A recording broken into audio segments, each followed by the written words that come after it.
महबूब सिर्फ एक रात में राब्ता करेगा।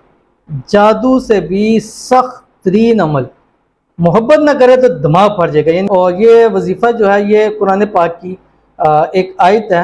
अब रात को अपने बिस्तर पे लेटना है, बिस्तर पे लेट के अपने मोबाइल पर अपने महबूब की तस्वीर को देखना है और देखने के बाद आपने अव्वल आखिर 7 मरतबा दुरूद इब्राहिमी पढ़ना है जो हम नमाज के अंदर पढ़ते हैं। अल्लाहुम्मा सल्ली अला मुहम्मद व अला आलि मुहम्मद कमा सल्लैता अला इब्राहीम व अला आलि इब्राहीम इन्नका हमीदुम मजीद। अल्लाहुम्मा बारिक अला मुहम्मद व अला आलि मुहम्मद कमा बारकता अला इब्राहीम व अला आलि इब्राहीम इन्नका हमीदुम मजीद। ये पढ़ना है। उसके दरमियान में आपने 414 मरतबा ये आयत पढ़नी है जो आपकी स्क्रीन के ऊपर आ रही है। बिस्मिल्लाहिर्रहमानिर्रहीम।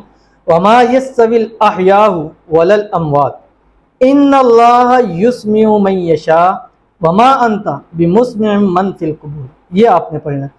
पढ़ने के बाद अपने महबूब की तस्वीर पर, नाम पर, हथेली पे नाम रख के मुट्ठी बंद कर उस पर दम कर सकते हैं, तस्वीर पर दम कर सकते हैं, तसव्वुर में दम कर सकते हैं। आंखें बंद करें, उसको अपने सामने फील करके उसके दिल पे हाथ रख के वहाँ पर दम कर सकते हैं। ये रात उसके लिए इतनी मुश्किल हो जाएगी ना कि वो खुद इस चीज़ को मानेगा ज़रूर और ये अल्फाज कहेगा कि यार पता नहीं रात भर मैं करवटें बदलता रहूँ, तुम ही हर जगह नज़र आती रही हो। तो ये ज़रूर अमल कीजिएगा, इंशाल्लाह बहुत आपको फ़ायदा होगा। 3 दिन तक लगातार करें, इंशाल्लाह आपको ज़रूर फ़ायदा होगा। मिलते हैं इंशाल्लाह फिर किसी अच्छी नेक्स्ट वीडियो के अंदर। तब तक के लिए अल्लाह हाफ़िज़।